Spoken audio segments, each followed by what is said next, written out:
ዜና መጽሔት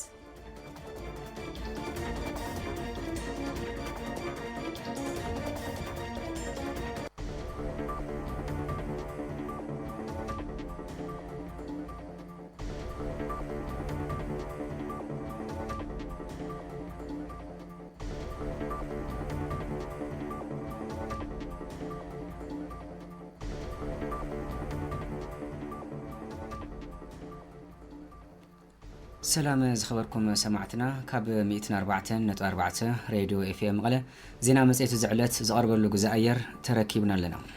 أبا نيلومي زينا مصيتنا بزرزر زحزنايم زيناتات يلون حصرت زيناتات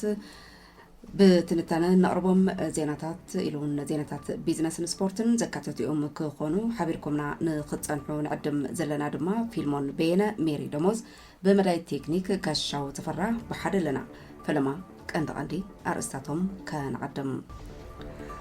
أب منغوز بتاعته جونسن زي متأمنن بمفتار كوانا مسارحي بوليتيكا بمتقام أب سلطان مصنع حزقبر شرحي أتبقنا نخوندن كبلو بريزيدنت منغست تግራይ دكتور دبرጽዮን ገብረ ሚካኤል حبيرو بيرو ماين إنرجن تግራይ مس عالم لخ مدفن هፃናት ኢትዮጵያ بمتحبار نعسر تخلت ورداتات تግራይ إلكتريك موتر سايكل كم زحبة أفليتو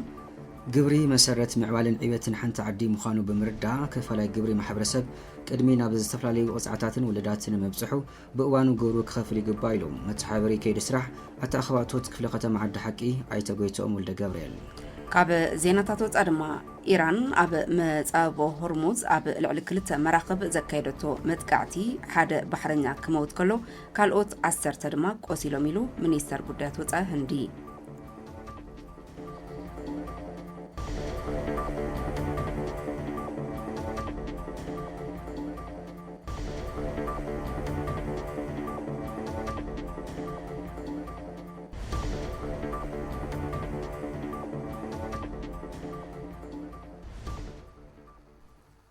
ناب زيناتاتنا سجرنا فلما حضرت زيناتات كان قدم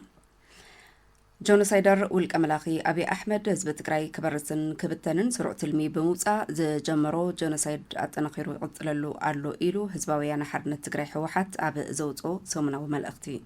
ህዝብና ኣብ ቅዳድ ኬንዳ ሸርሻይ ክረምቲ ኣርኪቦም ቁርን ፀሓይ እናተፈራረቕዎም ብሕማምን ጥሜትን ይሃልቕሎ ዝበለቲ ሰሙናዊ መልእኽቲ ኣብ ትሕቲ ወረርቲ ዘሎ ህዝብና ብመንነቱ ይቕተልን ይሰቐነሎም ኣብ ዝተረፈ ክፋል ትግራይ ዝርከብ ህዝብና ድማ በቲ ኣብ ልዕሊኡ ዝተዓወጀ ዕፅዋን ክባን ኣብ ከቢድ ሓደጋ ወዲቑሎ ኢሉ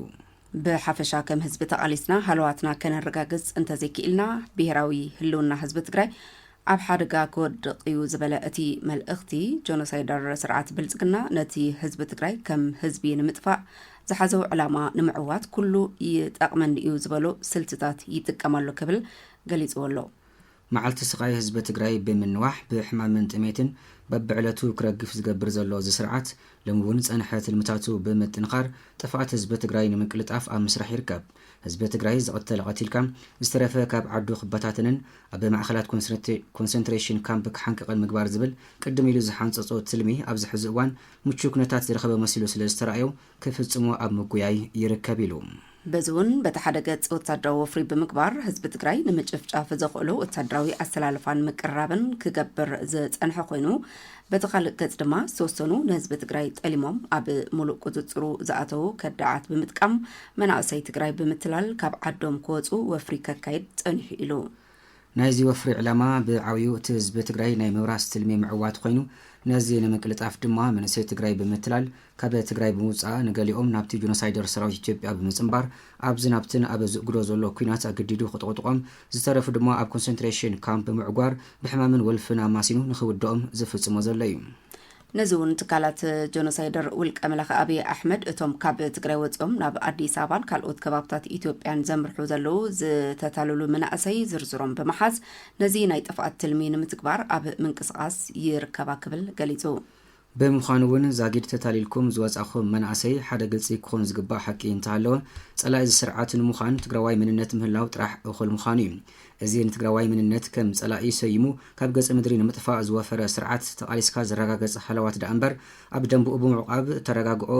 ترقاقصو وحسنا كله يخلن اتي بتكبار جميرو زولو من قصقاسون نزي زرقاقصيو ስለዚህ ድማ ብዝተፈላለዩ ምኽንያት ተታሊልኩም ካብ ዓድኹም ወፂኹም ዘለኹም መናእሰይ ነዚ ሓቂ እዚ ብምርዳእ ኣደዳ ማእሰርቲ ሃደንን ሓፈሳን ፀላእ ቅድሚ ምዃንኩም ናብ ዓድኹም ብምምላስ ሂወትኩም ከተድሕኑ ይግባእ ዝበለ እቲ ሰሙናዊ መልእኽቲ እቲ ዘላቒ መፍትሒ ዝመጽእ ምስቲ ንምውሓስ ህልውንኡን ላዕላውነቱን ታሪክ ዝሰርሕ ዘሎ ህዝቢ ትግራይ بفلاي دما منسي تግራይ بمسلاف تقاليسكا بمعوات راحيو ابزي فتحاو علامه تسلفكا مقلاس كبريو فتحاو قالسي حزب تግራይ كم زعود دما اي طراطرنيلو امل اختو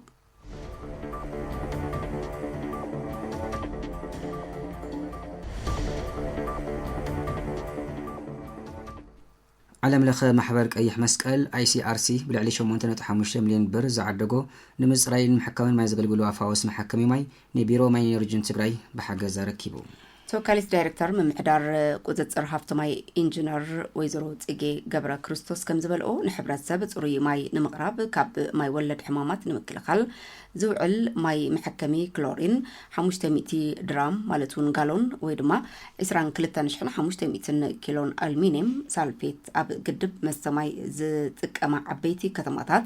نتي زتزرغماي نمصراين زتقم كوينو 500 كونتال علم لخ قيح مسقل نتكالات مستماي نمحكم إلو بلعلي 6.5 مليون زقمت أفاوس بحاجز هيبو كبلا قليتان أبا تقرأي مستي زنبر كوينات تكالات مستماي بوحجن باستفلاليو مخنياتاتن يبكالو بمهلاوم حبرات السب نزل تفلاليو ما يولد حمامات يقالع بمهلاو زلو تكالات مستماي نمحكم سلازدلي نزي زخون بجت من قس سلازيبلو ببعمتو كاب قبرت سناي نحتتنا بزهبو حجز تكالات مستماياتنا ناي محكمن كنكنن سرح بمسرح زلومي تركبنا زلنا حجز مصنعتي مسارت زقبره قدام صعب الناتر اي ني كتماتاتن وراداتاتن زوهابي كبلا وسيخن قليزان اب بيروماين انرجن تግራይ كيلا بيت فتنا قوتصر صريت ماي زخنا ويزرو جميلة نوري بوغنن صقم حزب تግራይ ترديوم لعلي 8.5 مليون بر زقمت صريت ماي نمرغغاصن حمام كوليرا نمكلخلن عليمو نمصراين محكامن ماي زدليو ناوتي كاب زهابو حاجز كم زتركبان موسا كم زغبومن ازي سناي تكبار كالوت غبرت سناي كصعبو تلابين كبل كاب بيروماين انرجن تግራይ زترخبه حبريتا املاخيتو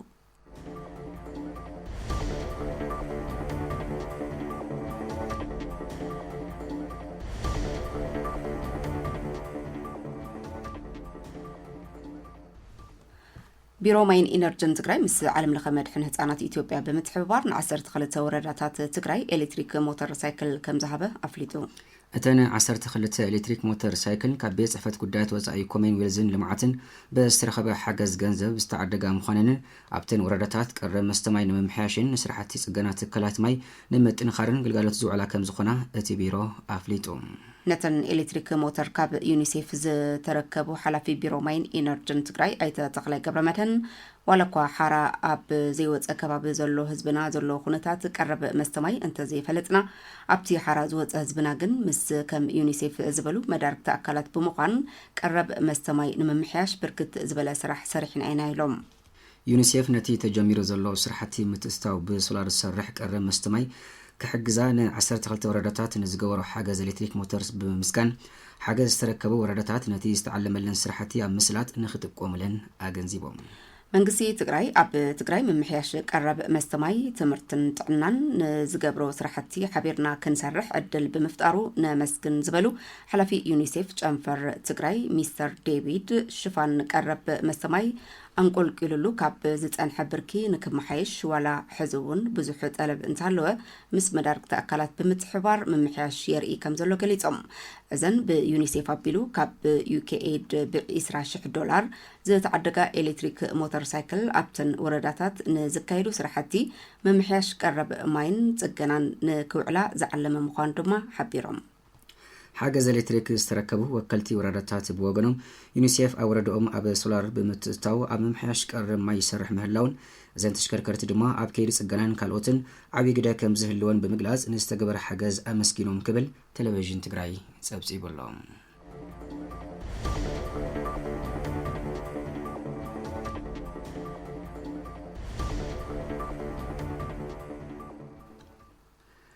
ኩለ መዳዊ ቃልስና ብምሕያል ነዚ መድረኽ ዝምጥን ናይ ምኸተ ሓይሊ ብዝተዋደድን ዝተወደበን መንገዲ ብምስራሕ ኩነታት ጸጥታ ውሕስ ምግባር ወሳኒ እዩ ክብሉ ኣማሕዳሪ ዞባ ደቡብ ምብራቕ ኣይተ ከላሊ ሓጋዚ ገሊጾም። ኣብታ ወረዳ ገምጋም ኣፈጻጽማ መደባት 2018 ዓመተ ምህረት መድረኽ ምንቕናቕ ክረምታዊ መደባት ኣብ ዝተኻየደሉ እዋን ዝተረኸቡ ዋና ኣማሕዳሪ ዞባ ደቡብ ምብራቕ ትግራይ ኣይተ ከላሊ ሓጋዚ ብቐንዱ ኣብዚ ዓመት ኣብ ወረዳ 70 እንደርታ ሰፊሕን ፖለቲካዊ ትሕዝቶ ዘለዎ ጸገም ጸጥታን ከም ዝነበረ ኣፍሊጦም። ይኹን እምበር ይብሉ ኣይተ ከላሊ ሕዚ ኩለ መዳዊ ቃልስና ብምሕያል ነዚ መድረኽ ዝምጥን ናይ ምኸተ ሓይሊ ብዝተዋደደን ዝተወደበን መንገዲ ብምስራሕ ኩነታት ጸጥታ ውሕስ ምግባር ወሳኒ እዩ ክብሉ ገሊጾም። ተመዛበልቲ ወገናት ናብ መረበቶም ንምምላስ ከም ዞባ ይኹን ከም ወረዳ ኣብዚ ሕዚ እዋን ኣድላይ ዘበለ ስራሕቲ ምስራሕ ይጠልብ ዝበሉ ኣይተ ከላሊ ነዚ ንምዕዋድ ድማ ሰራዊትና ምጥንኻር ልዕሊ ኩሉ ውራይና ስለ ዝኾነ ህዝባዊ ምርብራብ ዘድልዮ ዛዕባና እዩ ክብሉ ገሊጾም።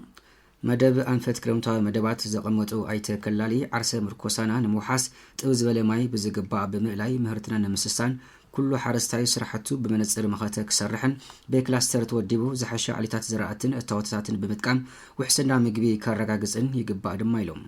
ምስ ህልው ኩነታትን ክረምታዊ መደባት ኣታሒዞም ዝተዛረቡ ዋና ኣማሓዳሪ ወረዳ 70 እንደርታ ኣይተ መሓሪ ወለኪሮስ ብወገኖም ኣብ ምጅማር መደባት ዝነበሩ ፈተነታት በዲህካ ኣብ ምውፃእ ዝነበሩ ጸገማት ብዘላቕነት ንምፍታሕ ህዝቢ ዝገበሮ ምርብራብን ጻዕርን ዝነኣድ እኳ እንተኾነ ንቐጻሊ ኩነታት ምውሓስ ጸጥታ ናይ ህዝቢ ተሳትፎ ወሳኒ ኢሎም። ከም ወረዳ ኣብዚ ክረምቲ ዝሓሸ ቅድመ ምድላው ኣሎ ዝበሉ ኣይተ መሓሪ ሓረስታይ ወረዳና ብዝግባእ መሬቱ ኣላሳሊሱ ኣብ ምዝራእን ምስሳእን ምህርቲ ለምዘበን ብዝሓሸን ብዝተወደበን መንገዲ ነቲ ምኸተ ዝምጥን ዕዮታት ኣብዚ እዋን ይጠልብ ኢሎም ክብል ድምፂ ወያነ ትግራይ ጸብጺቡ።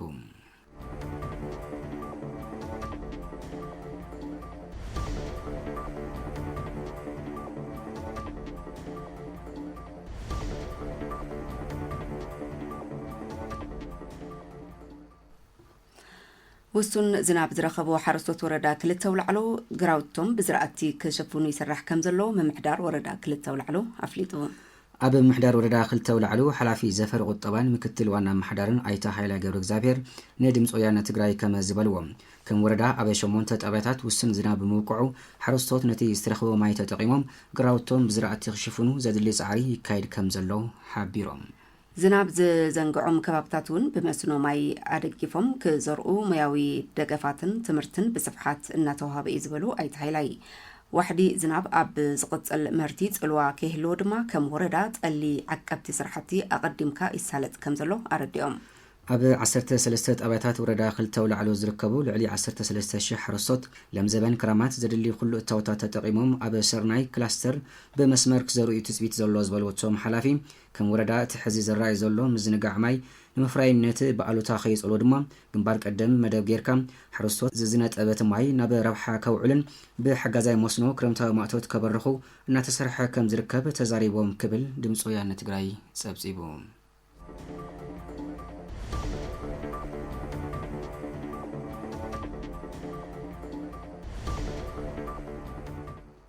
ኣብ ወረዳ ሓውዜን ልዕሊ 594,000 ቁጠባ ረብሓ ዘለዎም ዝተፈላለዩ ዓይነታት ተኽልታት ንምትካል ዘድሊ ቅድመ ምድላው እናተወገነ ከም ዝርከብ ዘፍሪ ቁጠባ እታ ወረዳ ኣፍሊጡ። መተሓባበሪ ልምዓት ሓፍቲ ተፈጥሮ ወረዳ ሓውዜን ኣይተ ተኽላይ ኪዳነ ኣብታ ወረዳ ኣብዚ ሒዝናዮ ዘለና ክረምቲ ኣብ 23 ጣብያታት ኣብ 45 መፋስስ 420 ሄክታር ስፍሓት መሬት ዝሽፍን ተኸላ ምሕዋይ ሓፍቲ ተፈጥሮ ንምክያድ ዘድሊ ቅድመ ምድላው እናተወገነ ምዃኑ ሓቢሮም።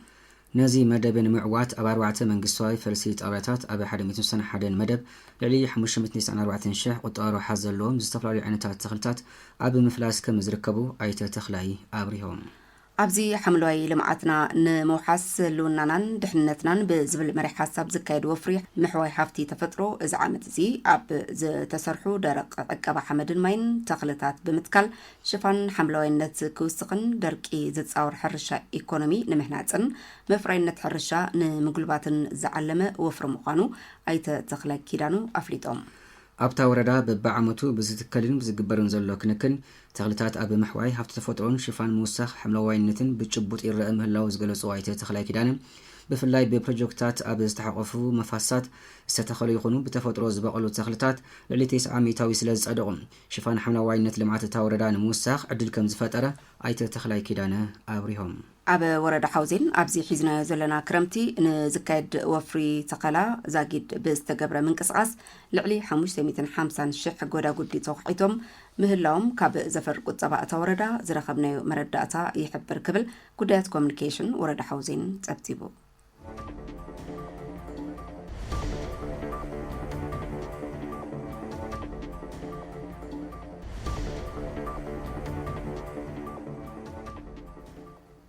ናብ ዜና ውፃ ሰጊርና ኢራን ኣብ መጻቦ ሆርሙዝ ኣብ ልዕሊ ክልተ መራኸቢ ዘካየድቶ መጥቃዕቲ ሓደ ባሕረኛ ክመውት ከሎ ካልኦት 10 ድማ ቆሲሎም ኢሉ ሚኒስተር ጉዳያት ወፃኢ ህንዲ እተን ኣልባህያን መንቡሳን ዝተባሃላ ክልተ መራኸብ ኣብ ገማገም ባሕሪ ዑማን ብክሩዝ ሚሳኤላት ኢራን መጥቃዕቲ ኣብ ዝበፅሓሉ እዋን 46 ኣባላት ሰራሕተኛታት ጽዕነን ከም ዝነበራ ይፍለጥ ኢሉ እቲ ጸብጻብ ኣብታ ኣልባህያ ዝተባሃለት መርከብ ካብ ዝነበሩ 12 ህንዳውያን ሓደ ክመውት ከሎ ካልእ ድማ ቆሲሉ ክብል ወሃበ ቃል እቲ ሚኒስተር ራንዲር ጃይስዋል ብኢሜይል ጽሒፉ ኣብታ መንቧሳ ዝተባሃለት መርከብ ድማ 18 ህንዳውያን ከም ዝነበሩን ካብዚኣቶም እቶም 9 በቲ መጥቃዕቲ ቆሲሎም ካብኣቶም ዝተጎድኡ ክልተ ኣብ ኣዝያ ሰካፊ ኩነታት ከም ዘለው ወሲኹ ሓቢሩ ሚኒስተር ጉዳያት ወፃኢ ህንዲ ንምክትል ኣምባሳደር ኢራን ፀውዑ ብዛዕባ እቲ መጥቃዕቲ ሓያል ተቃውምኡ ገሊጹ ዝበለ እቲ ጸብጻብ ነዚ መጥቃዕትን ንባሕረኛታት ኢላማ ዝገበረ ዓመፅን ከምኡን ኣብ ከም መጻቦ ሆርሙዝ ዝኣመሰሉ ኣህጉራዊ ማያት ነፃን ውሑስን ምጉዓዝ ምዕንቃፍ ብትሪ ንኹንን ምባሉ ቢቢሲ ጸብጺቡ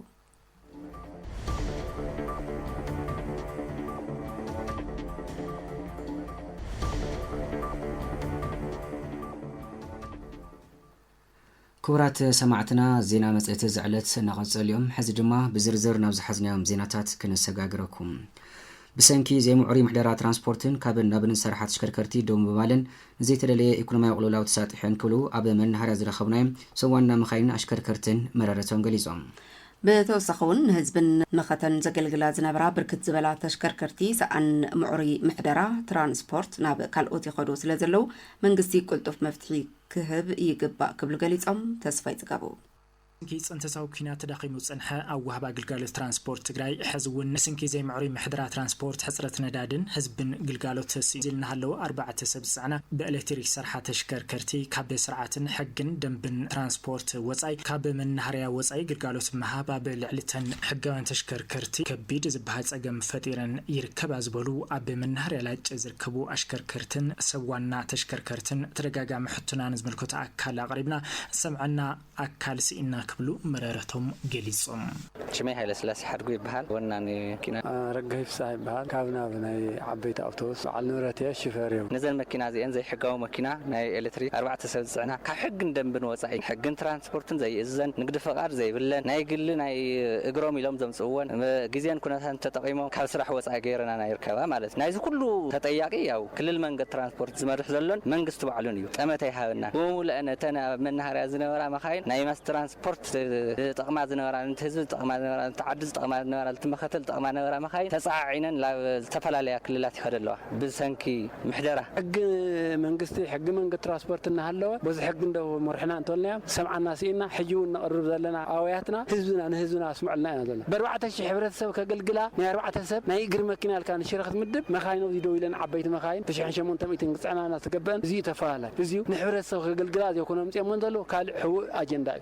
من نهاريا لاج مقاله توديوم بسرحه تصطتا زنطفو حرمኛታት መልስ ሰጋልቲ ቦገኖም ብስንኪ ዘይ ሙዕሪ ምሕደራ ትራንስፖርትን ካብና ብንሰርሓ ካብ ስርዓት ወጻይ ኣብ ደገ ስለጽዕና ክረኽብዎ ዝግባኣታዊ ብምስኣኖም ኣብ ዕለታዊ መናብሮም ከቢድ ዝበሃል ጸገም ይፈጥረሎም ከም ዘሎን ካብዚ ሓሊፉ ድማ ንህዝቢ ግልጋሎት ዘባ ብርክት ዝበላ ተሽከርከርቲ ናብ ካልኦት ክልላት ይኸዳ ስለ ዘለዋ መንግስቲ ጠመተ ክገብረለን ይግባእ ክብሉ መረረቶም ገሊጾም ስመይ ምጌታ ታደሰ ይባሃል ናይ ገብረ ክርስቶስ ወላ ላርጋ ይባሃል መልስ አርበኛ ተጋድላየ አብሎ ሆነ ግዳጅ እኮ ናውናይ ሰራዊት ጉዳት አካል ዝብል ኳታ ድጎማት ባል ሓንተ ቅርሽ ዲያ ክልተ ቅርሽ ኳ ስነ ስርዓት ረኾል ምን ይተሎ ተናመና ሃሪያ አባአተን ግን አብሎ ሆነ ግዳጅ ከተሰማርያ ናይ ተቀልን ማሕበራዊ ደብለን ግብሩ ልግበሮ ነገር ይብለን ስምሪት ይብለን መርሃ ግብሩ ልባህል ሰይብለን ዘን መኪና ዚን ስለዚህ መንግስት በየናይ አይን ሪኡ ዩዚ ፈልጦ ዲዩ ኣብዚ ደረጃ እዚ ተሰማርየን ዘለዋ ዚን እጦቶ ዘይለን ያው ዝበዝሕ ኩነታት ካብ መና ሃሪያ ወፂኻ ናብዚ ሕጋዊ ይሳጣሕ ስለ ዘሎ ድሓር ንምእላይ ክኸብር ስለ ዝኾነ እዚ ዳዕለዋይ ኣካርዮ ቀልጢፍ ፍታሕ ክወለዎ ዝብለለን ድሕር ተወሰነ ግዜ ዘውዝኒ ምሕደራት ዘይተስተኻኺሉ ኣውቶማቲካሊ ዶ ክትብልያ ምክንያቱ ብዙሓት መካይን ተሸይጠን ልዕሊ 200 መኪና ተሸይጠን ኣለዋ ዝተሰደታ መካይን እውን ስለዚ ማለት መንግስቲ ኣብዚ ኣትኩሮቱ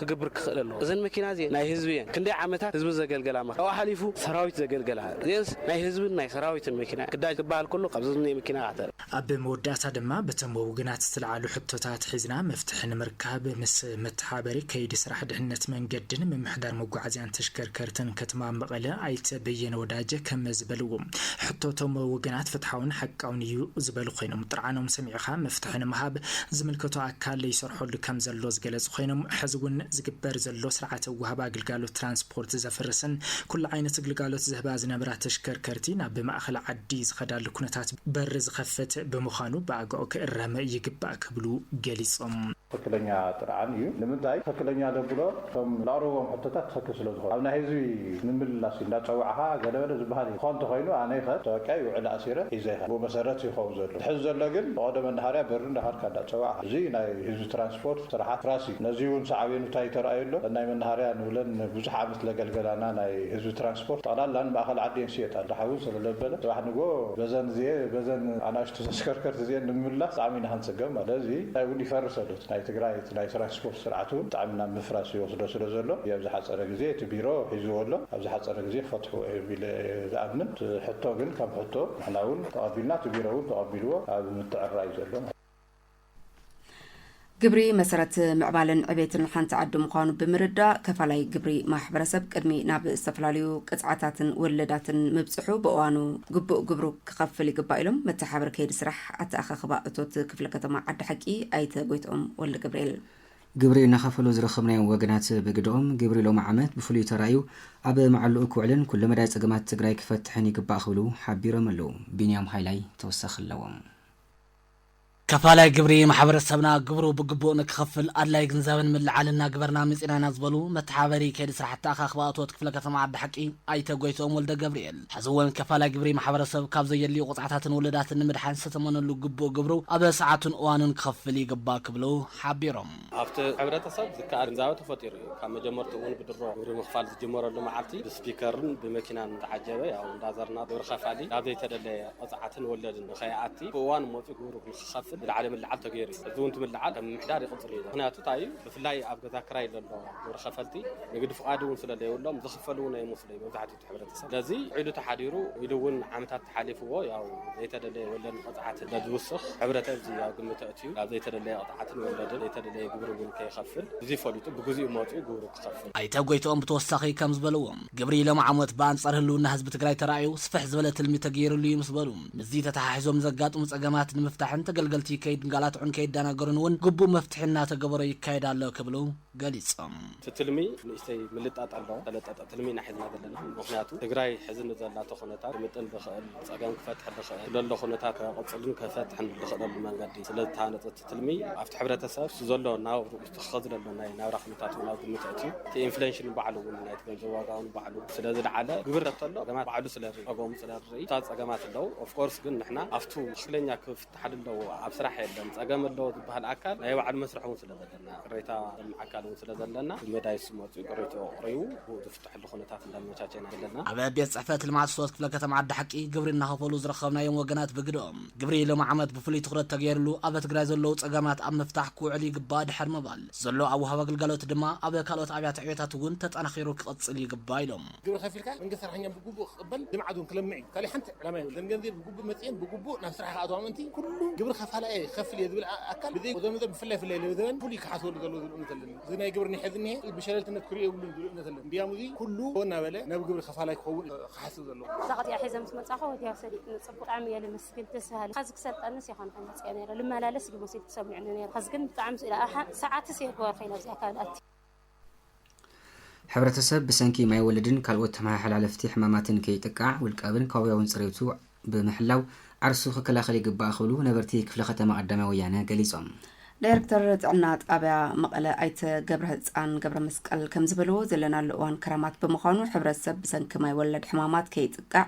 ጽሬቱን ጽሬት ከባቢኡን ብምሕላው ዓርሱ ካብ ጠንቂ ጥዕና ክከላኸል ይግባእ ኢሎም ገብረ ዋህድ ዳንኤል ተወሰኸሎ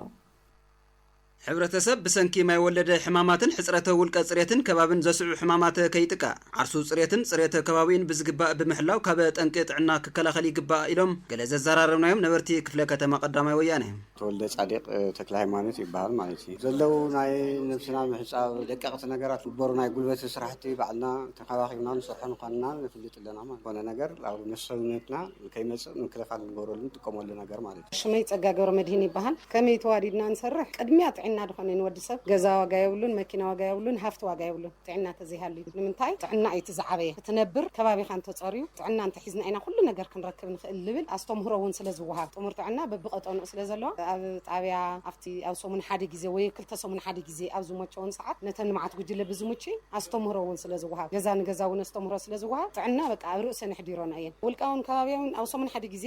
ቀዳም ጽሬት ኣሎ ኣብ ሰሙን ሓደ ግዜ ኢስራ ሬድያሱ ከጽሪ ንገዝኡን ንቤተሰቡን ጥዕና ስለ ዝኾነ ሙሉ ኣስተምህሮ ኣሎ ኣብዚ ዲቦም መብረ ዛውና ዳይሬክተር ጥዕና ጣብያ መቐለ ኣይተ ገብረ ህፃን ገብረ መስቀል ከም ዘለዎ ዘለናሉ እዋን ክራማት ምስ ምዃኑ ወቅቱ ሓሊመ ዝመጹ ተመሓላለፍቲ ማይ ወለድ ሕማማትን ዝፍጠሩ ሕማማት ንምክልኻል ሕብረተሰብ ጽሬቱን ጽሬት ከባቢን ብምሕላው ዓርሱ ካብ ጠንቂ ጥዕና ክከላኸል ይግባእ ክብሉ ገሊጾም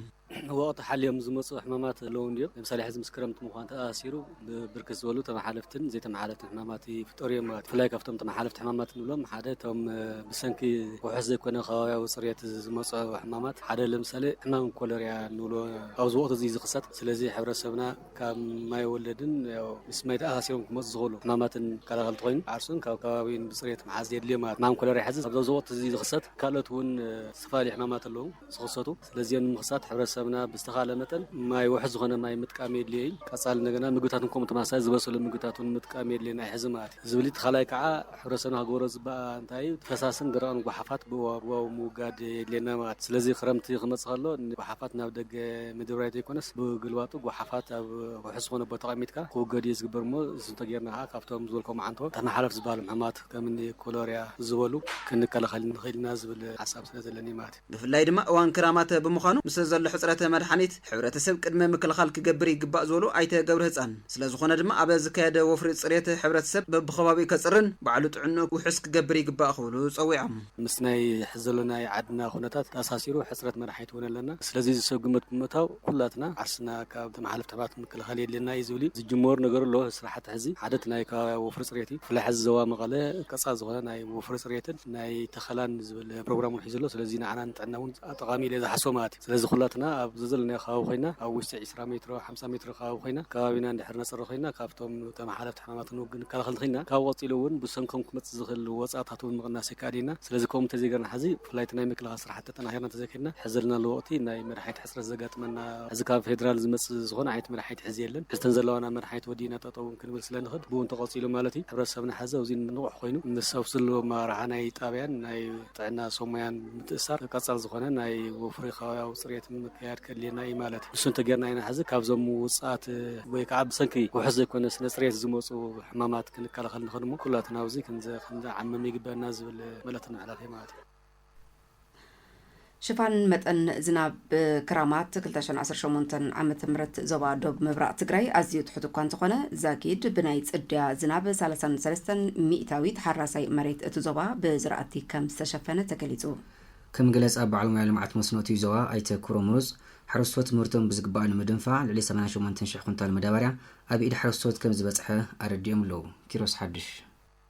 شفان متن زناب خرامات 2018 عامة مرت دوب مبرق تقراي مسناي حلف عامة تنتصر أزيو تحت كم تخونا زقلصو بعلميا مسنوت زوبا أيتا كبرو مرت أبزح وردتات تا زوبا زناب كم زي رخباس تقلص خوينو يخون مبر زاقيد بنايت اديا زناب 33 مئتاوي تحراسي مريت تزوبا بزرعتي كم تشفنا قليزهم فمسلت بوانوفت زلو ناي زناب سرقت بدعم زدخم إنيو مغنياتو ناي شمون تورد علو أنا مستنى خلتا كتما سكاف غزي مسنا حلفتنا طرتله بتعمي او سريقتو بتعمي دخم يلله معناتي ምክንያቱ ዘይረኻ ወረዳውን ኣለዋና ክልተ ወረዳ ዝበለጸ ኸዓ ተንኻልኦት ባዕተ ወረዳውን ዝተቆራረጸ ካፍርቂ ንሃበንኩም ዘሎ ማለት ባጣሊ ክሳዕ 5 ዝሓዝናዮ ነገር ኣሎ ንኣኸላይ ዝናብ ዝረኸባ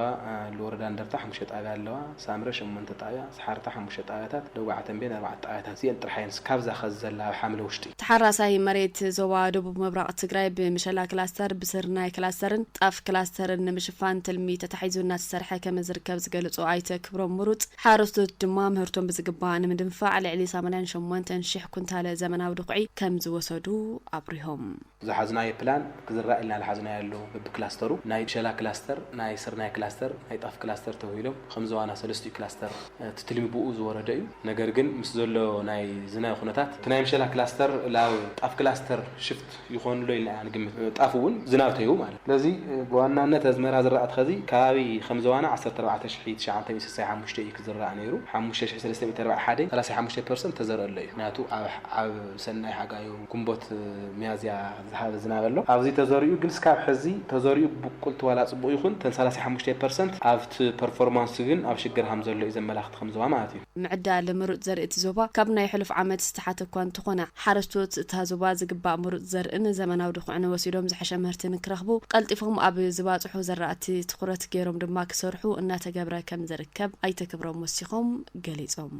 ኣብ ኩለን ወረዳታት ኸዚ ዝረአ ኣሎ ኣጋጣሚ ናይ ምጥማር ክፍተት ክልልና ከምዝዋ ኣፍተን ናይ ዘርኢ ምዕዳል ኣፍተን ናይ መዳበርያ ምዕዳል ኢና ናትጓየና ጸኒሕና ዝሮድሮ ብድምር ግን ከምዝዋ 130,931 ተሓራስ መሬት ይለለና ከባቢ 42,550 33% ናይ ጽድያ ተሸፊነሉ ፍላይ ደጓዕ ፐርሰንት ልዕሊ 80% ዘሪኦም እዮም ዘለው ማለት እዩ ስርናይ ኣፍስገም ፍላይ ኣፍቶም ማይ ምዞም ሓጺር እዋን ክወጽሑ ዝኽእሉ ዝብል ብስናይ ዳሓራዋይ ምስናይ ድርቂ ትልመውጽና ዝሰደድና ኣሎ ቀልጢፍ ክወጽሕ ዝኽእል ዝራእት እናተመረጸ እናተሸፈነ ዝርከብ ተዘሪኡ ማለት ግን ዝናብ ኩነታቱ ኣብ ፀሓይ እዩ ገና ብቁልቱ ውን ይወቀለን ናቱ ትክክለኛ ክዝራእ ተኮይኑ ተናኣሰል 3 መዓልቲ 20 ሚሊ ሜትር ዘልዩ ኣብ ሬንጌጅ እዩ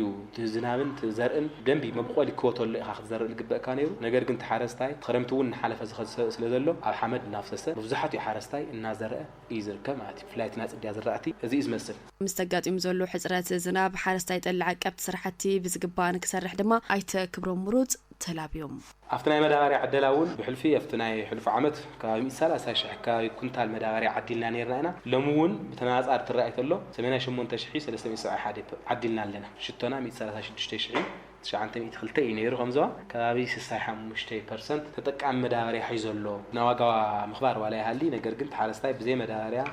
ምንም ክሰርሕ ይኽእል ብስሩውን ትናይ ምርት ምድፋዕ ቀዳማይ ዘርእን መዳበርያን ክሕዘለኒ ኢሉ ብምውሳን ዋላት ዝናብ መፍርሕ ይኹን ግን መዳበርያ ግን ካብ 65% ኣብ ኢዱ ወኒኑ ሒዘሎ እናተጠቀመውን ይርከብ ዝብል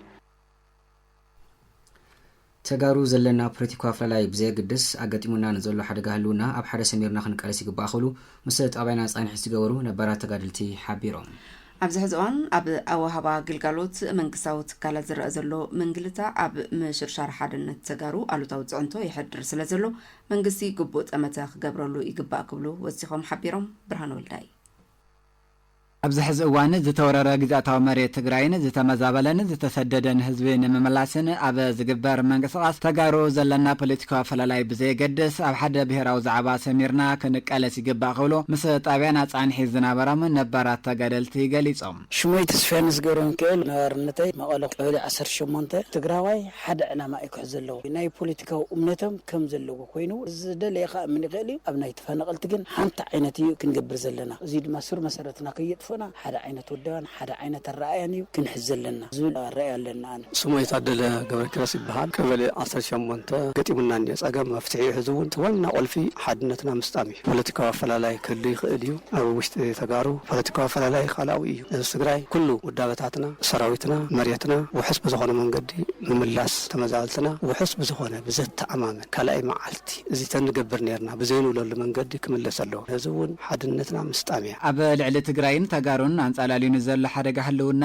ንምምካት ኣብ ንገብሮ ብሄራዊ ቃልሲ ኩሎም ውዳበታት ምጥንኻር ወሳኒ ምዃኑ ዝሓበሩ እቶም ነባራት ተገደልቲ ብወገን መንግስቲ ትግራይ ድማ ኣብ ውሃዋ ግልጋሎት ዝረአ ዘሎ ምንግልታዕ ኣብ ምሽርሻር ሓድነት ተጋሩ ዘሎ ትርጉም ብእውነ ተረዲኡ ግቡእ ስጉምቲ ብምውሳድ ከስተኻኽሎ ይግባእ ክብሉ ድማ ሓቢሮም ህዝቢ እንትሒዝካ ኩሉ ነገር ተዓዋታ እዩ ሕዚ እውን ህዝቢ ክውደብ ኣለዎ ህዝቢ ክጠናኸር ኣለዎ ኣብ ናይ ፀፀታ ይኹን ኣብ ዝተፈላለየ መልክዕ ብደንብ ክውደብ እዩ ዘለዎ መንእሰይ ክውደብ ኣለዎ ደቂ ኣንስትዮ ክውደብ ኣለዎ ሚድያ እውን ክጠናኸሩ ቢሮታት ደስ ይብለካ ስርዓት እንደገና ፀርፊ እውን ኣለዎ ገሊኡ ኣነ ዝፈልጦ ፀርፍታት ኣሎ ሕዚ እውን ከምዚኦም ዝበሉ እንተልዮም ኣይንዕወትን እንተተስተኻኺሎም ግን ዘይንዕወተሉ መንገዲ የብልናን ክንዕወተሎም ኢና ዝብል እምነት ኣለና ግልጋሎት ኣዋህባ ብዙሕ ፀገማት ይፈጠር ኣሎ እቲ ህዝቢ ብተደራራቢ ይጥቃዕ ኣሎ በቲ ብፀላኢ ኣብ ውሽጡ ድማ ብግልጋሎት ወሃብቲ ዜጋታት እውን ህዝቢ ግልጋሎት ይስእን ኣሎ ብዙሕ እንቅፋታት ይበፅሕ ኣሎ ቅልጣፈ ብፅሬትን ከይረክብ ይግበር ኣሎ ስለዚ መንግስትና እዚ እውን ኣትኪሩ ክሰርሐሉ ክኽእል ኣሎ ዕላምኦም ንህዝቢ ግልጋሎት መሃብ እዩ መንግስቲ እውን እዚኣ ብማሕበራ ተቢሉ ፈፀምቲ ኣካላት ከመይ ይፍፅምዎ ኣለዎ መፍትሒ ክረክብ ክግበር ኣለዎ መንግስቲ ብቑዕ ዝኾነ ግልጋሎት ከም ዝረክብ ምግባር ግዛኣታዊ ሓድነትና ንምምላስ ሓደ ዓብዪ በሪ እዩ ኣብ መወዳእታ ኣብ ልዕሊ ተጋሩን ትግራይን አንጻላሊን ዘሎ ሓደጋ ህልውና ንምቕልባስ ውሽጣዊ ዓቕሚ ትግራይ ምብራኽን ሓበራዊ ምርድዳእ ምፍጣርን ከም ዘድሊ ድማ እቶም ነባራት ተገደልቲ ወሲኾም ገሊፆም ዘላ መፍትሒ ከምታ ናይ ቀደምና ሓድነትና ሓሊና ትግራዋይነትና ኣጽኒዕና ብምሓዝ ምቅላስ ሰላምን ፀጥታን ከባቢኻ ብምሕላውን ክኾን ይኽእል ሕዚ እውን ህዝቢ ተጠንቂቕካ ምቅላስ ሓደ ዓይነት ኮይንካ ነቲ ናይ ግዝኣታዊ ሓድነትና ምምላስ ተወዲብና ቦታና ንምልስ ሕዚ እውን በዚ ማንም ሰብ ክሽወድ የብሉን ኣብ ሓደ ዓይነት ክውደብ እዩ ዘለዎ ክቃለስ እዩ ዘለዎ ዘይንዕወተሉ መንገዲ የብልናን ኣብ መንጎ ህዝብታት ጎነፅን ዘይምትምማንን ብምፍጣር ከም ዋና መሳርሒ ፖለቲካ ብምጥቃም ኣብ ስልጣን ምጽናሕ ዝግበር ሽርሒ ኣጥቢዕና ንኹንን ክብሉ ፕሬዚዳንት መንግስቲ ትግራይ ዶክተር ደብረጽዮን ገብረ ሚካኤል ሓቢሮም እዚ ዝተገለጸ መንግስቲ ኢትዮጵያ ኣብ ከተማ ደብረ ማርቆስ ተረኺቡ ንዘሕልፎ መልእኽቲ ፕሬዚደንት መንግስቲ ትግራይ ዶክተር ደብረጽዮን ገብረ ሚካኤል ግብረ መልሲ ኣብ ዝሃብሉ እዩ ሜሩ ዶሞስ ብትንታነ ክተቕርቦ እያ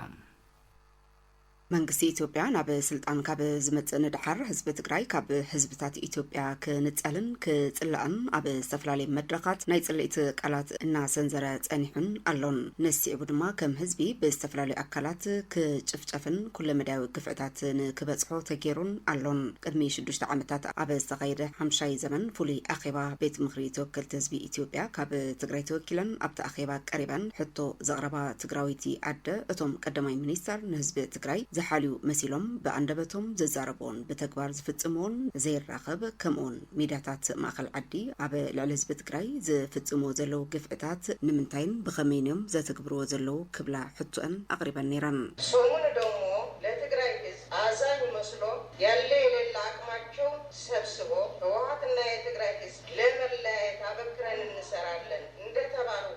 የመንግስትና የግል ሚዲያ የትግራይ ሰላም ለማደፍረስ ከጫፍ እስከ ጫፍ ሐሰተኛ መረጃ በመፈብረክ ሲዘምቱ ሰንብተዋል። ጠቅላይ ሚኒስትሩ ይህ ተግባር ይህ ችግር መነሻው ምንድን ነው? ለመሆንስ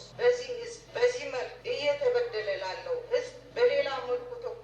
መታየት አይጋጭም ወይ ብሎ ያስባሉ? እተን ካብ ትግራይ ተወኪለን ኣብቲ ቤት ምክሪ ተወከልቲ ህዝቢ ኢትዮጵያ ንዘቕረበኦ ሕቶ መንግስቲ ኢትዮጵያ ብቃላት ዝብሎ ካልእ ብተግባር ዝፍጽሞ ድማ ካልእ ብምዃኑ እቲ ግብረ መልሲ እውን ነዚ ዘራጉድ ነይሩ። ዲሞክራሲው ገና ስለሆነ በጅምር ስላለ አልፎ አልፎ ያው እንደዚህ አይነት ጨዋታዎች አሉ። ለምሳሌ ሚዲያ በሚመለከት ኢትዮጵያ ውስጥ እዚህ ካለው ሰውዬ በላይ በሚዲያ ሁለት ጸጉር ያበቀለው አንድ ያበቀለው ገና መላጣው የሚሰድበው ሰው ያለ አይመስልም። ግን ዲሞክራሲ ነው፣ ሰው መናገር ይችላል ስላል ትተናል። ኢንዱስትሪያል ፓርክ ከመጨረስ ስለማያውቁ የኢትዮጵያ ብልጽግና ከማረጋገጥ ስለማያውቁ ብዙ ጊዜ አናጠፋም። ከዚህም ወደዛ ከትግራይ ጋር የሚያያዝ አላስፈላጊ የቃላት ጨዋታዎች ጋር መቆም አለባቸው። ይህ ምክር ቤት ስልጣኑ ነው ሚዲያዎችን ጠርቶ ተቆጣጥሮ ማስተካከል። እኔ አይደለም ሚዲያ የምመራው እናንተ ናችሁ። እዚ ከምዚሎ እናሃለወ ህዝቢ ትግራይ ጆኖሳይድ ተፈጺሞ ከየበቅዕ ሕዝቡን እንትኾነ ኩለ መዳያዊ ክልከላታት ብምግባር ሰላሕታዊ ጽንተት ብማእኸላይ መንግስቲ ኣብ ዝፍጸመሉ ዘሎ እዋን ቀዳማይ ሚኒስትር ኢትዮጵያ አብይ አሕመድ ኣብ ስነ ስርዓት ምረቓ መዕርፎ ነፈርቲ ደብረ ማርቆስ ተረኺቦም ኣብ ዘሕለፎ መልእኽቲ ህዝቢ ኣምሓራን ትግራይን ንክፈላልዩ ዘሕለፎ መልእኽቲ እዩ ነይሩ። ይህ ህዝብ በአፄ ዮሐንስ ጊዜ በነበረ ሁኔታ ምን እንደደረሰበት ያውቃል። በጣሊያን ጊዜ እንደደረሰበት ያውቃል። ትግል፣ ፍልሚያ፣ ውጊያ ለእናንተ አዲስ ጉዳይ አይደለም። አባቶቻችሁ አልፈውበታል። በየዘመናቱ ግን ኪሳራ፣ ሞት፣ ድቀት እንጂ ጥቅም አልተገኘበትም። አሁን ሊበቃን ይገባል። ያንን በጋራ መወሰን አለብን። የምናየውን ትተን የምንሰማውን ብቻ እየወሰድን የሚታየውን እየካድን የማይጨበጠውና የሰማነውን ብቻ እየተቀበልን ብንለያይ ኪሳራ የበዛ ስለሚሆን ወገኖቻችን በተከባበረ በተደመረ መንፈስ ለልማት እንድንነሳ አደራ አላችሁ ፈልጋለሁ። ነቲ በማእከላይ መንግስቲ ዝሓለፈ መልእክቲ ዝተቃወሙ ፕሬዚዳንት መንግስቲ ትግራይ ዶክተር ደብረጽዮን ገብረ ሚካኤል ኣብ መንጎ ህዝብታት ጎነፅን ዘይምትእምማንን ብምፍጣር ዕድመ ስልጣኖም ንምንዋሕ ዝገብርዎ ዘለዉ ሽርሒ ፍጹም ክኹነን ዝግብኦን ኩሉ ህዝቢ ድማ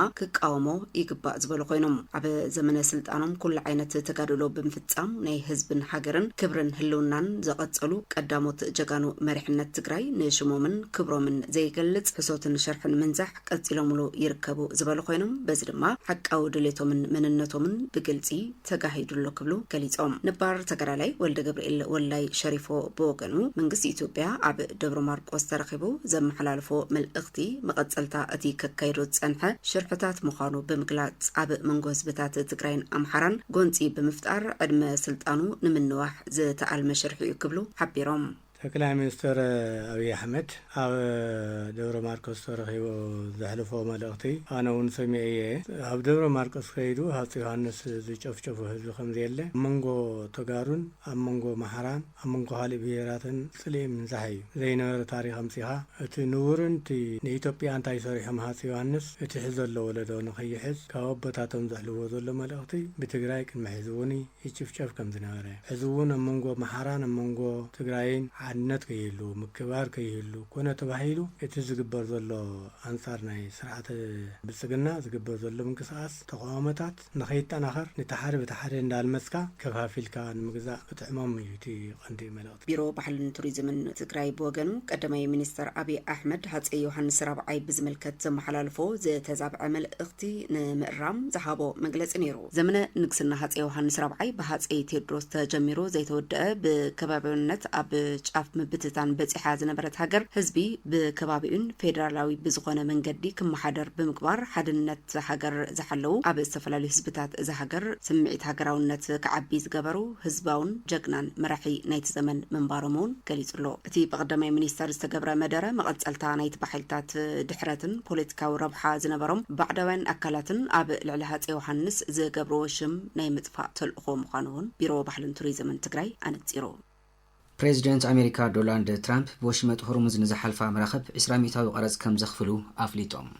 بوتسوانا 1305 كارات زصفحاتون لعلي 1000 كارات زمزنن نمبل 10 يجزا كاب كوعتي عبي الماز بمركب حدش كبروسن كم زمزغبت قليص على ناي زبلون كالوتن زيناتات بيزنس زعلت دما مسارحتنا فيلمون بينه ب5 اواريد ولو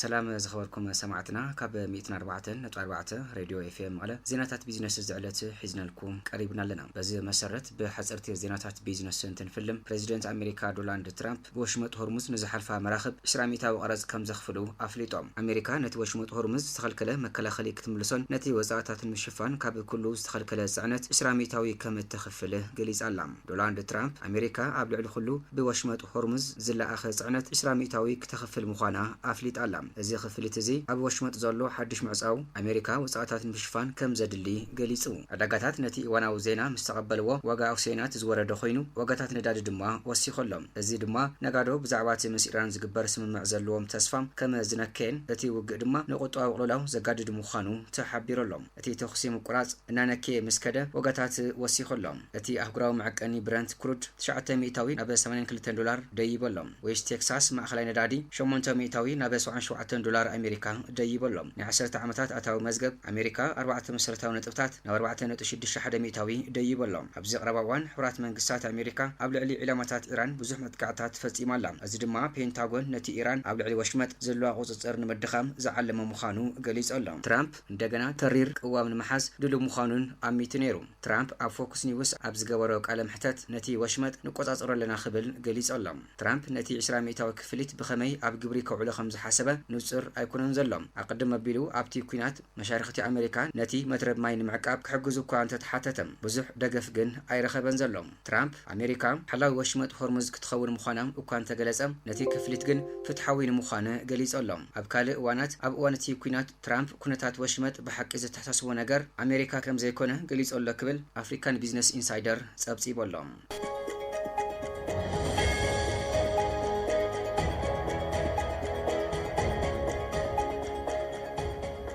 ቦትስዋና 1305 ካራት ስፍሓቱን ልዕሊ 1000 ካራት ዝምዘንን ካብ ኳዕቲ ንመበል 10 ግዜ ዓብይ ኣልማዝ ከም ዝረኸበት ገሊጻ ቦትስዋና 1305 ካራት ስፍሓቱ ዓብይ ኣልማዝ ዝረኸበት ኮይና እዚ ድማ ልዕሊ 1000 ካራት ዝምዘን ኣልማዝ ንመበል 10 ግዜ ምዃኑ ኣፍሊጣ ኣላ ቦትስዋና ኣብ ኣፍሪካ ዝለዓለ ኣፍራይት ኣልማዝ ከም ምዃና መጠን በቲ 1305.4 ካራት ስፍሓቱ ዓብይ ኣልማዝ ካብቲ ፍሉጥ ማዕደኒ ካርዌ ዝተረኸበ ዓብይ ኣልማዝ ብምውሳኽ ኣብ ታሪኽ ገለ ካብቲ ኣብ ዓለም ዘሎ ዝዓበየን ኣዝዩ ክባርን ኣልማዝ ካልእ ዘድንቕ ረኽበት ወሲኹ እዩ ቦትስዋና ኣብ ማዕደኒ ካርወ 1305 ካራት ኣልማዝ ብምርካብ ከም ቀንዲ ኣፍራይት ኣልማዝ መጠን ዘለዎ ቦታ ኣድልዲላ ኣላ እዚ ኣብ ካርዌ ልዕሊ 1000 ካራት ዝተረኸበ 10 ኣልማዝ ኮይኑ እዚ ድማ ኣብ ዓለም ሓድሽ ክሮወስን ኮይኑ ተመዝጊበሎም እቲ ዓብይ ክባር ዓብይ ኣማን ንምርካብ ብምዑል ኤክስሬይ ትራንስሚሽን ቴክኖሎጂ ተጠቒሙ እዩ ተወሲዱ እዚ ረኽበት እዚ ዘድነቐ ጂኦሎጂ ብፍላይ ድማ ናብ ትሕቲ መሬት ኣብ ዝግበር ዕደና ኣብ ናይ ነዊሕ ግዜ ዋግኡ ምትእማን የልድለሎም ገለ ካብቲ ኣዝዩ ፍሉጥ ረኽበታት እቲ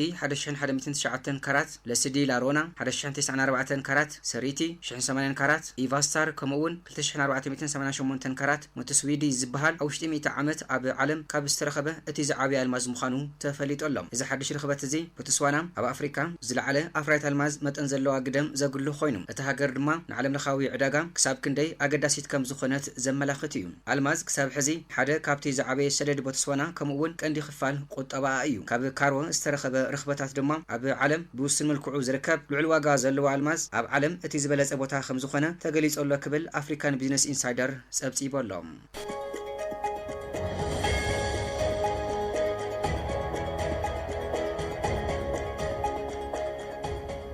ክቡራት ሰማዕትና ካብዚ በመቐጻል ናብ ሃገራዊ ሸርፊ ወጻኢ ባንኪ ንግዲ ኢትዮጵያ እንትንሰግር ድማ ዩኤስ ዶላር ብ158 ብርን 83 ሳንቲም እናተዓደገ ብ162 ብርን ባዶ ሳንቲምን ክሽየጥ ዝወዓለ ኮይኑ ፓውንድ ስተርሊንግ ድማ ብ208 ብርን 83 ሳንቲም እናተዓደገ ብ213 ብርን ክሽየጥ ውዒሉሎም ዩሮ ብ181 ብርን 54 ሳንቲምን እናተዓደገ ብ185 ብርን 17 ሳንቲምን ክሽየጥ ዝወዓለ ኮይኑ ስዊዝ ፍራንክ ድማ ብ192 ብርን 57 ሳንቲምን እናተዓደገ ብ196 ብርን 42 ሳንቲምን ክሽየጥ ውዒሉሎም ኩዌት ዲናር ብ506 ብርን 60 ሳንቲምን እናተዓደገ ብ506 ብርን 60 ሳንቲምን እናተዓደገ ብ516 ብርን 73 ሳንቲምን ክሽየጥ ዝወዓለ ኮይኑ ስዑዲ ሪያል ድማ ብ42 ብርን 30 ሳንቲምን እናተዓደገ ብ43 ብርን 14 ሳንቲምን ክሽየጥ ውዒሉሎም ክቡራት ሰማዕትና ኣብ መወዳእታ ዋጋ ዕዳጋ ወርቂ እንትንርኢ ድማ 14 ካራት ወርቂ ንግራም ብ12881 ብር 16 ካራት ወርቂ ንግራም ብ14721 ብርን 24 ሳንቲምን 18 ካራት ወርቂ ንግራም ብ16571 ብርን 40 ሳንቲምን 20 ካራት ወርቂ ንግራም ብ18401 ብርን 55 ሳንቲምን 22 ካራት ወርቂ ንግራም ብ20241 ብርን 71 ሳንቲምን 24 ካራት ወርቂ ድማ ንግራም ብ22081 ሳንቲምን ክሽየጡ ውዒሎም ኣለው ክቡራት ሰማዕትና ነዚ ዕለት ዝሓዝናዮም ጸብጸባት ቢዝነስ ነዚኣቶም ይመስሉ ነይሮም ንምክትታልኩም ነመስግን ምስ ዝተረፉ ምድላዋት 104.4 ሬድዮ ኤፍኤም መቐለ ጽቡቕ ጻንሒት ክኾነልኩም ተመኒና ሰላም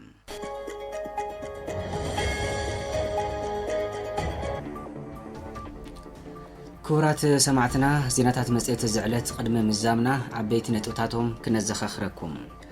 ኣብ መንጎ ህዝብታት ጎንፅን ዘይምትእምማን ብምፍጣር ከም ዋና መሳርሒ ፖለቲካ ብምጥቃም ኣብ ስልጣን ንምጽናሕ ዝግበር ሽርሒ ኣጢቑና ንኹንን ክብሉ ፕሬዚደንት መንግስቲ ትግራይ ዶክተር ደብረጽዮን ገብረ ሚካኤል ሓቢሮም ቢሮ ማይን ኢነርጅን ትግራይ ምስ ዓለም ለኸ መድሕን ህፃናት ኢትዮጵያ ብምትሕብባር ን12 ወረዳታት ትግራይ ኤሌክትሪክ ሞተር ሳይክል ከም ዝሃበ ኣፍሊጡ ግብሪ መሰረት ምዕባለን ዕብየትን ሓንቲ ዓዲ ምዃኑ ብምርዳእ ከፋላይ ግብሪ ማሕበረሰብ ቅድሚ ናብ ዝተፈላለዩ ቆፅዓታትን ውልዳትን መብፅሑ ብእዋኑ ግብሩ ክኸፍሉ ይግባእ ኢሎም መተሓበሪ ከይዲ ስራሕ ኣጣኸባቶት ክፍለ ከተማ ዓዲ ሓቂ ኣይተጎይቶም ወልደ ገብርኤል ካብ ዜናታት ወፃእ ድማ ኢራን ኣብ መጻቦ ሆርሙዝ ኣብ ልዕሊ 2 መራኸብ ዘካየደቶ መጥቃዕቲ ሓደ ባሕረኛ ክመውት ከሎ ካልኦት 10 ድማ ቆሲሎም ኢሉ ሚኒስተር ጉዳያት ወፃኢ ህንዲ نيزيو من كالوتن زيناتات نبخمنا بسماعتنا كنبتح زز أنحنا فيلمون بينا ميري دوموز بمراي تكنيك دما كاشاو تفرع بحدا نيرنا مس ز ترفو مربات 204.4 راديو FM مقالة سنايت أنحت كون لكم تمنينا سنايك زا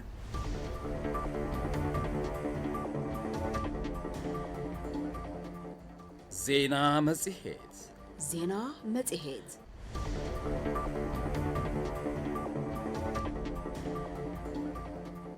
زينا مزيهت زينا مزيهت